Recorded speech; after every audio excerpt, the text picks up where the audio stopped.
एक बार ठाकुर जी श्यामा सखी बन करके गए। ठाकुर जी ये विचार करके गए, मैं जाके किशोरी जी के मन की देख के तो आऊं। ये मेरे सामने तो प्रिय प्रिय बोले मोए, मेरे बिना ये मोए मेरे बारे में कहा बोले, मैं एक बार सुन के तो आऊं। नीचे लहंगा पहनो है, ऊपर चुनरी पहनी, बिल्कुल यहाँ तक पूरी चुनरी लगा ली है, हाथन में बढ़िया चूड़ी पहनी है, कानन में कुंडल पहने हैं, क्षुद्र घंटे का यशोदा मैया ने पहनाई, वहां में छोटी छोटी घंटी लग रही है, वह कौंधनी बना करके कमर में पहनी है, पामन में पाजेब पहनी। ठाकुर जी गए श्यामा सखी बन करके किशोरी जी के पास, बरसाने में प्रवेश कियो। सबरी गोपी के आहा कैसी मनोहर चाल है, नेक सी गोपी कैसी मटक मटक के चल रही है। अरे सखी तू कौन की लाली है? ठाकुर जी तेज तो हैं बोलवे में, जो पूछे तू कौन की लाली, बोले तेरी हूँ भूल गई। अरे बड़ी चपड़ चपड़ बोला है। पहुंच गए ठाकुर जी बरसाने। बरसाने में द्वार पर जाकर के सखीन से बोले मुझ को भीतर जान दो। सखी बोली कौन हो तुम? बोली मैं श्यामा सखी हूँ। कहाँ ते आई हो? बोले पास के गांव नंदगाम ते आई हूँ, और मुझ किशोरी जी ते बहुत जरूरी बात करनी है, मुझको मिलवाओ। सखीन ने बोली भानु बाबा के पास जाओ, शिकायत आदि करनी है, कोई न्याय चाहिए तो वहां जाओ, ये किशोरी जी के पास आवे के लिए नहीं है। और नहीं हम तो किशोरी जी से ही बात करेंगी, ऐसी बात है कि मैं वृषभानु जी से ना कह सकूं। सखीन ने जाकर के भीतर किशोरी जी से कही, हे लाडली जो, बाहर एक गोपी ठाड़ी है और यूं कह रही है कि वह को आपसे ही बात करनी है और आपसे बात करके कछु न्याय करानो है। किशोरी जी बोली अच्छा बुलाओ भीतर। द्वार खुले, ठाकुर जी बढ़िया चुनरी पहन करके, ये गजगामिनी सी चाल, एक तो चाल ही ठाकुर जी की टेढ़ी मेढ़ी, ऊपर से सखी बन करके और ज्यादा बनावटी चल रहे हैं, तो इतने प्यारे लग रहे हैं। किशोरी जी सिंहासन पर विराज रही हैं और श्याम सुंदर भीतर आ रहे हैं। जैसे ही द्वार से भीतर आनो भयो, किशोरी जी तो कहें अरे सखी या की चाल तो देख कितनी बढ़िया है। ललिता विशाखा बोली हाँ चाल तो बढ़िया है। अरे देखियो या की कमर कैसी सुंदर लग रही है। ललिता विशाखा बोली श्री जी आपको पहली बार कोई सखी पर मोहित रहते हुए देखो हमने, आप तो सदा प्रियतम श्री श्याम सुंदर पे ही मोहित रहे में, लेकिन आज पहली बार। अरे पतो ना या की चाल ढाल और जो जो अंग या के दिखाई दे रहे हैं, ऐसे घूंघट पकड़ी चल रही है, यहाँ से भुजा दिख रही है, नेक नेक थोड़ा उधर भी दिखाई दे रहा है, थोड़े थोड़े चरण भी दिखाई दे रहे हैं, जो जो अंग मुंह को दिख रहे हैं ना इतने प्रिय लग रहे हैं कि मैंने ऐसी प्रिय स्वरूप तो पहले देखो नहीं है। और किशोरी जी कहने ललिता तू मेरी एक बात सुन। बोल कहा ये जो भी बात करे वो सुन लेंगे, फिर वाक्य बाद याकू अपने सखी समाज में ले लियो। मुख बड़ी भारी है, अभी याकू मुख नहीं दिखो, मुख मैं तभी यहाँ पे मोहित है गई हूँ। विशाखा जी बोली नहीं रुक जाओ, आन तो दो, बात तो होने दो। किशोरी जी आज जैसे ठाकुर जी को देख के हो जाती है वैसी हो गई है, एक सखी को देख स्वयं पर भरोसा नहीं हो रहा है किशोरी जी को कि मैं ऐसी क्यों है रही हूँ। ठाकुर जी आके सामने खड़े है गए, उन्हें एक बनावटी सी आवाज भी बना ली ठाकुर जी ने। किशोरी जी बोली कहो सखी कहा नाम है तुम्हारो? अजी मेरो नाम तो श्यामा सखी है। स्वर सुनते ही किशोरी जी के नेत्र बंद है गए। ललिता जी को हाथ पकड़ के कहें मुकु कहा है है, या के चाल या के रूप रंग सब देख करके तुम या के स्वर में भी कछु आकर्षण है। ललिता जी बोली श्यामाजू ऐसे ना करो करें, अरे वो सखी है वहां पे आप मोहित का को रहे। बोले ना पता ना या मैं तुम्हें ना लग रहा आकर्षण, बोलना हमें तो ना लग रहा। किशोरी जी कह रही है अरे मैं अपने आपे तो बाहर जा रही हूँ, ये सखी कैसी है या कि स्वर कितने सुंदर। ठाकुर जी खड़े खड़े बोले अरे श्यामाजू मुंह को इतनी देर है गई खड़े खड़े, आप मेरो न्याय करोगी कि नहीं करोगी? किशोरी जी बोले अरे मैं तो ऐसे बहल गई, बताओ कहा बात है। बोली मैं आपसे आज न्याय की याचना करवे आई हूँ। मैं रहूं नंदगाम में, और नंदगाम में नंद बाबा के महल की बिल्कुल समीप ही मेरो घर है। तो विशाखा जी बोली तो नंद बाबा के पास जाती न्याय लेवे, तुम बरसाने का को आई हो? बोले वहां नहीं मिलेगा, यही मारे तो यहाँ आई हूँ, और बात इतनी गंभीर है कि मैं वृषभानु बाबा ते ना कह सकूं, आप तो ही कहूंगी। किशोरी जी बोली कहो। श्यामा सखी रोने लगी ठाकुर जी रोने लगे, आंसू ने पहुंचने लगे। अरे मैं कहाँ बताऊं, कैसे मोहते कहूं, मुझ को तो लज्जा आ रही है बतावे में। श्री जी बोली ऐसे मत करो, बताओ बताओ कहा बात है। बोले कल परसों में दही बेकवे के कायजे जाई रही, इतने में मार्ग में श्याम सुंदर आए गए। किशोरी जी थोड़ी सहम गई, श्याम सुंदर? हाँ। अरे तुमने उनको बड़ी प्रशंसा सुनी है, उनकी बड़ी महिमा सुनी है, पर तुम उनके अंदर की ना जानो, वे बड़े छलिया हैं, बड़े कपटी हैं। किशोरी जी बोली कहा कि श्याम सुंदर ने? मैं तो मटकी भर के जाए रही बेकवे के काजे, मार्ग में मिल गयो, रोक लियो मेरो मार्ग। और मार्ग रोक के बोले मुझको कर दो। कर माने टैक्स दो, जैसे टोल गेट लगे रहते ऐसे ठाकुर जी ने जगह जगह ब्रज में नाकाबंदी लगा रखी है अपनी जबरदस्ती की। और जैसे इनको पता चले कि कोई सखी मथुरा को जा रही है तो वही मार्ग पर चले जाएं और जाए करके सब सखान के संग बैठ जाएं और आवे वाली सकीन तक कहें हमें कर दे के जाओ, जे मार्ग हमारे परदादा ने बनवायो है, ये मार्ग हतो ना हो, हमारे दादा परदादा ने ये मार्ग बनवायो, ये हमारे यहाँ मार्ग को कर लेने को अधिकार हमारो, कर दो। गोपी के कहा कर चाहिए, बोले मटकी सब नीचे धर दो, हमारो जितनो मन होगो हम ले लेंगे, बच्ची कुचे तुम मथुरा ले जाइयो, ये करे। अब मटकी नीचे धर के अगर कोई गोपी कह दे कि लाला तो जितनो हो पाले, ठाकुर जी छोड़ेंगे वहां में? स्वयं पाले, लेकिन स्वयं को पेट तो नेक सो फिर ग्वाला ने पवा में गोपी के अब तो है दे दो, अरे अभी हमारे और भी ग्वाला है, बोले फिर कौन नाम है? फिर बंदरों को कू कू करके ठाकुर जी आवाज करते हैं, खूब सारे बंदर आ जाते हैं, फिर उनको बांटते हैं। वाके बाद गोपी के सबरो मक्खन तो खत्म है, क्यों मटकी है तो छोड़ दो। ठाकुर जी बोले मजो नहीं आयो, जब तक यहाँ मटकी की आवाज नहीं आवेगी, फिर डंडा तो वह मटकी है फोड़े। फिर कहें गोपी मक्खन तेरो बासो हो नेक्सस, दोबारा लेके आइयो, ऐसो करे तुम्हारो ये कन्हैया, कौन कर देगो या को? अरे राजी राजी नेक कर ले ले तो बात ठीक भी है, ये तो मटकिन ने फोड़ दे, सबन ने खवाए दे, लेकिन मेरे संग तो बहुत बुरो कियो। किशोरी जी बोली कहा कियो? बोले मेरो घूंघट उठा लियो, मेरी चुनरी खींच ली, मेरे हाथ मरोड़ दियो, और अच्छा इतनो ही कियो और तो कछु ना कियो? अरे कहा बताऊं और कहा कियो? बोले और कहा कियो? मैं तो चाहूं भी ना हूं कि वो मेरे पकड़ में आवे, क्यों? बिना पकड़ के इतना उधम मचावे, पकड़ लूंगी तो जन कहा करेगो, ऐसो कष्ट दे मुझको, मैं कहा बताऊं आपको। श्री जी थोड़ी घबरा सी गई। अच्छा श्री जी को ये है कि अकेले में मुंह से कन्हैया की बुराई कर ले तो मैं सह भी लूं, ये ललिता विशाखा के बीच में काई को बोल रही है? ये तो वैसे ही उनसे चिड़ी रहे, इतनो इनके सामने क्यों कह रही है? श्री जी कह रही है अरे तू चिंता मत करे, श्याम सुंदर को हृदय कारो नहीं है, वो बस स्वरूप ते ने कार्य से लगे, वो ने अपनी लीलान में थोड़े से ऐसे चटक मटक से हैं, बाकी हृदय से ऐसे नहीं है। तो ठाकुर जी तो सुनने आए हैं ना कि मेरे बारे में कैसे विचार हैं श्री जी के। अच्छा आप बड़ी हृदय की जानो उनकी? ठाकुर जी कह रहे हैं आप बड़ो पता हो उनके हृदय को। श्री जी बोली मतलब ऐसो तो मुझे ना पता, लेकिन हाँ जितनो मैंने सुनो है, जितनो मैंने जानो है, वहां से मेरो अंदाजो ऐसो है कि वो हृदय ते ऐसे नहीं है, वो तो बस एक लीला करें। ठाकुर जी बोले अरे श्यामाजू तुम कहा जानो, जाको रंग कारो होवे ना, जो भीतर ते अत्यंत कारो है जाए, वाको रंग भी कारो है जाए। अब तो ठाकुर जी ऐसी ऐसी बुराई करने लगे अपनी ही कि श्री जी को न क्रोध आवे, और फिर इनके हृदय के भाव सुनू मैं। जाको हृदय बड़ो कारो रे ना, वाको रंग भी कारो है जाए। ये श्याम सुंदर केवल लीला नहीं करे, ये हृदय तो ही ऐसे हैं। मुझे तो ऐसा लगे जैसे जैसे आपने भौरो देखो है ना, श्री जी वो एक पुष्प पे बैठे है, वाको रस ले, फिर दूसरे पुष्प पे चलो जाए, वाको रस ले, और देखो भौरो भी कारो रे और एक कन्हैया भी कारो। जे एक को कभी नहीं रह सके, ये तो सबको है, कमर भी टेढ़ी, चाल भी टेढ़ी, मुख भी टेढ़ी, और मुझे तो ऐसा लगे यशोदा मैया गोरी, नंद बाबा गोरे जी, इनको छोड़ा ना है जी कहीं और ते आयो है। ठाकुर जी बड़ी बड़ी बुराई करने लगे अपनी ही किशोरी जी के सामने। थोड़ी देर तो किशोरी जी सुनती रही, और थोड़ी देर बाद किशोरी जी को क्रोध आया, अपने स्थान पे खड़ी है गई, बोले ए श्यामा सखी बहुत देर रह गई तो बोलते बोलते, अब एक नहीं सुनूंगी तो तेरी कितने मक्खन चुरा लिए, कितनी मटकी फोड़ दी तेरी। अरे ललता लेके आ भीतर तो याकू दे दे, यहाँ आ गई है रोवे के काजे, श्याम सुंदर की बुराई कर रही है, यहाँ पे खड़े है के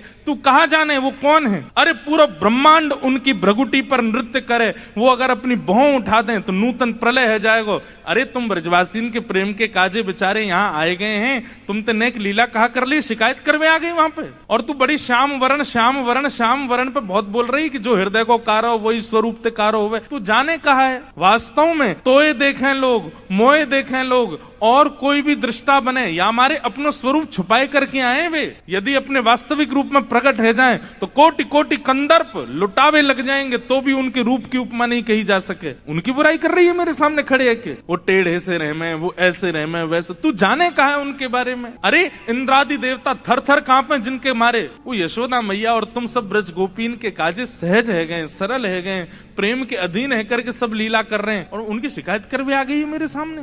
ठाकुर जी सुन के बड़े खुश है रहे मनी मन। जैसे श्री जी ने शांत है जाए, ठाकुर जी फिर एक कोई बात बोल दे, फिर श्री बिल्कुल मत बोलियो, एक शब्द नहीं सुनूंगी श्याम सुंदर के लिए। ये पूरा ब्रह्मांड उनका स्वरूप है, उनके रोम में कोटि कोटि ब्रह्मांड लुढ़कते हैं। इस ब्रह्मांड पर कृपा करके, इस भूमि पर कृपा करके वो जन्म लेकर के नंद यशोदा के यहाँ आ गए, और तुम उनके महत्व को नहीं समझ रही हो। हो? अरे कोई ऊंची पदवी पर बैठो भयो, जब प्रेम के अधीन है जाए तो वो अपनी पदवी छोड़ करके कई बार आपके संग बैठ के पान लगे, आपकी थाली में बैठ के भोजन करने लगे। कोई आपकी थाली में भोजन कर रहा हो या को मतलब वो आपसे प्रेम बहुत करे। अरे सखी तू जाने ना है श्याम सुंदर को, तो साक्षात परमात्मा है वो। यदि तुम्हारे संग ये लीला कर रहे हैं तो अपने भाग्य मनाओ, अपने सौभाग्य मनाओ।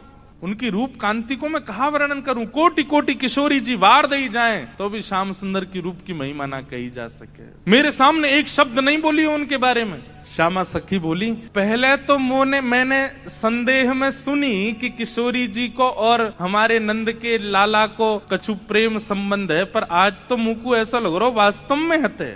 किशोरी जी बोली, नहीं नहीं ऐसी कोई बात नहीं है, ये तो सब तुमने ऐसी मन। नहीं नहीं नहीं, मुंह को तो लग रही है। आप इतनों कैसे जानो वाक्य बारे में, इतनों कैसे मानो वाक्य बारे में? किशोरी जी एक बात बताऊं? बोले हाँ। बोले मैं अकेली नहीं हूं शिकायत करवे वाली, ऐसी अनेक बैठी हैं। आपको ऐसा लग रहा है कि श्याम सुंदर तो केवल लीला कर रहे हैं, पर इस वक्त यही समय श्याम सुंदर कोई और सखी के संग भी ऐसी क्रिया कर रहे होंगे। वहां को मार्ग रोक रहे होंगे, वहां के हाथ पकड़ रहे होंगे, वहां की चुनरी उड़ा रहे होंगे, वहां की मटकी फोड़ होंगे। और नए विश्वास होवे तो आपको अगर बहुत प्रेम है तो आप श्याम सुंदर को पुकार के देख लो, यदि वो आ जाएं तो मैं मान जाऊंगी। आमेंगे ही नहीं। ठाकुर जी कह रहे हैं मैं तो सामने ही खड़ा हूं, मैं कैसे आऊंगा? किशोरी जी से कह रहे हैं ललिता विशाखा है भूल जाओ, बाकी सब बातें न भूल जाओ। आपको प्रेम है ना श्याम सुंदर से, मैं आपसे शर्त लगाए के कह रही हूं, आप पुकारो।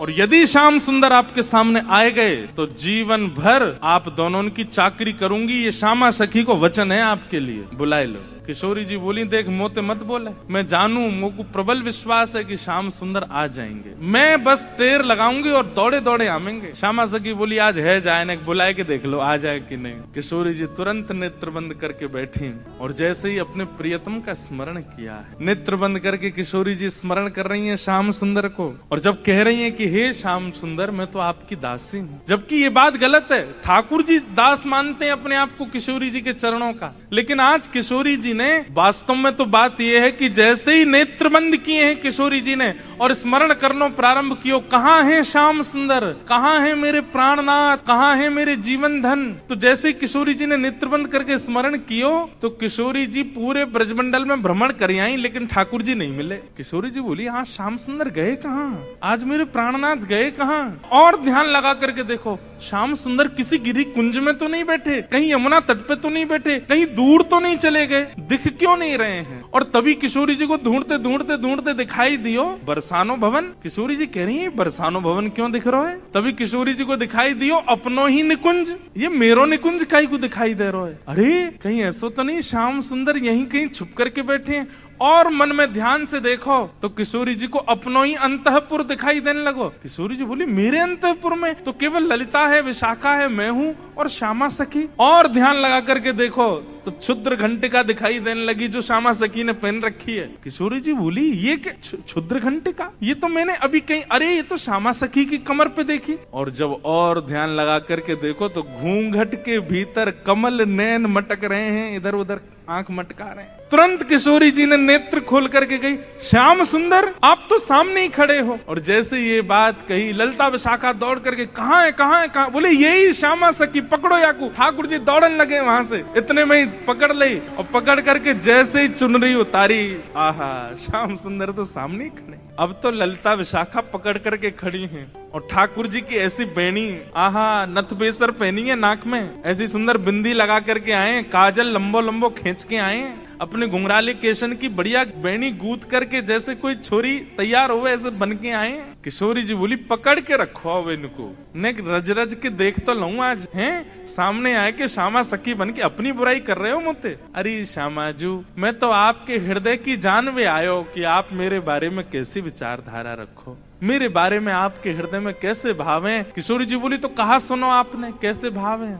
बोले, मुंह को ऐसा लगो करतो कि मुंह से ज्यादा प्रेम कोई ना कर सके या संसार में। पर हे श्यामाजू आज आपके प्रेम के भाव पर तो मैं भी बिक गयो, आपको प्रेम तो अटूट है। अरे आप तो ऐसी हैं कि आप बैठी कहीं भी हो लेकिन आपके चिंतन में सदा मैं विराजमान रहूं। मैं कहाँ जाऊं, कहाँ करूं, कहाँ खाऊं, कहाँ पीऊं, कैसे आऊं, आपको सब पता है। किशोरी जी ने कही, आज एक काम करो। बोले, कहा द्वार सब बंद कर दो, चटका नहीं लगा दो, आज जान नहीं देंगे इनको, आज यहीं यहीं बैठा हो, बड़ी श्यामा सखी बन के आई हो, इधर आओ। ठाकुर जी बोले अरे श्यामा जी मैं आपके चरणन को पूजूं, आपसे हाथ जोड़ रहा हूँ, मुझको छोड़ दो। बोले ना, आज तो याकू नई दुल्हन बना के यशोदा के पास ले चलेंगे और यशोदा जी से कहेंगे देखो हमारे गांव की एक नई दुल्हन आई है, अभी अभी ब्याह भयो, याकू आशीर्वाद दे दो। और जब यशोदा मैया अपने लाला को चिर सौभाग्यवती जब आशीर्वाद देंगे तब आवेगो आनंद। किशोरी जी आपसे हाथ जोड़ू, पाम परू, ऐसा मत करियो, यशोदा मैया के आगे नाक कट जाएगी मेरी, ऐसे छोरी पनो डोलू,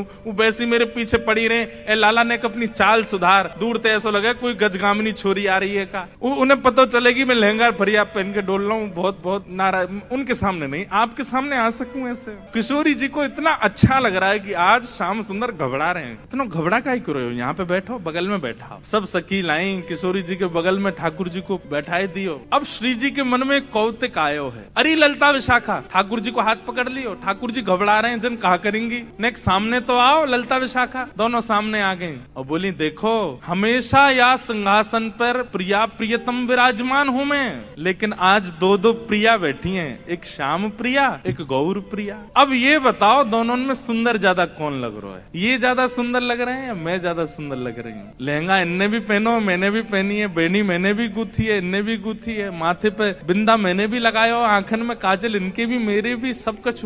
अब तुम दोनों बताओ हम दोनों में सुंदर ज्यादा कौन लग रहा? श्याम सुंदर ऐसे रो मत, मुस्कुराओ, कछु कर थोड़ी नहीं हूं मैं। ठाकुर जी मुस्कुराने लगे, अरे ललता बताए दे आज सुंदर कौन है। ललता विशाखा अंदर ही अंदर रो रही हैं और अंदर ही अंदर, क्योंकि किशोरी जी ने ये क्रम शुरू किया तो किशोरी जी को कम देख रही है, ठाकुर जी को ज्यादा देख रही है, क्योंकि किशोरी जी नहीं तो ये खेल शुरू करवाया, बताओ दोनों में सुंदर कौन। उनसे क्या कहें, ठाकुर जी को देखती हैं और देखते देखते देखते अश्रु भराते हैं नेत्रों में। बोले आप ही बताओ ना क्या करें, दोनों ही समान लग रहे हो हमको, दोनों ही एक जैसे लग रहे हो, दोनों में ये न्याय करना बड़ा मुश्किल है। ठाकुर जी आप ही कछु संकेत करो, क्या बताएं। जैसे ठाकुर जी ने देखी ललिता विशाखा बड़ी परेशान हो गई हैं, तो पहले ठाकुर जी नेत्र बंद कर लिए और नेत्र बंद करके मानो ऐसे करके बैठ गए। बोले कि अगर तुमने इनको श्रेष्ठ बतायो तो फिर याद रखियो, तुम बच के दिखाइयो मोते। ललिता विशाखा सोच रही भाई जीनो तो हमें श्री जी के संग है, और श्री जी की अगर हम प्रशंसा कर देंगे तो ठाकुर जी नहीं छोड़े, ठाकुर जी की कर देंगे तो फिर श्री जी कहेंगे अच्छा जाओ नंदगाम में बोरिया बिस्तर लेके जाओ, वहीं रहो, यहाँ नहीं रहना।